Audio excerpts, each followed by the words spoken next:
अब ये जानिए, खैबर पख्तूनख्वा के ज़म अजला के लिए सालाना तरक्याती फंड जारी करने का फैसला। महकमा खजाना की ADP से 2000 मिलियन रुपए जारी करने की मंजूरी, जबकि तफसीलात क्या है ज़ाहिर शाह शिराजी से जानते हैं। ज़ाहिर शाह शिराजी, आगाह कीजिएगा।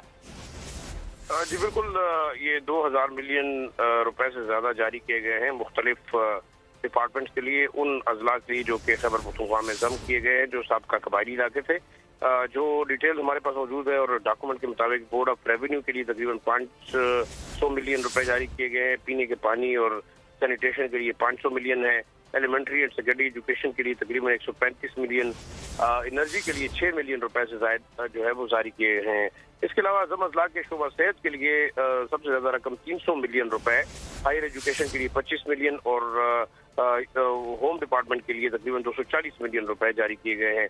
ये भी फैसला किया गया है कि जो ज़म अजला है उनमें इंडस्ट्रीज की डेवलपमेंट के लिए तकरीबन 18 मिलियन रुपए खर्च किए जाएंगे और सड़कों की मुरम्मत के लिए 300 मिलियन से ज्यादा जो है रुपए का फंड मुकर्रर किया है। सबसे जो खुसूसी तौर पर mineral mines and mineral department है, उसके लिए तकरीबन 30 मिलियन रुपए जो है वो जारी किए गए, जो कि इब्तदाई तौर पर मुख्तलिफ डेवलपमेंट के कामों के लिए इस्तेमाल किए जाएंगे। ज़ाहिर शाह शिराजी, बहुत शुक्रिया। सब्सक्राइब करें और बेल दबाएं ताकि कोई खबर रह न जाए।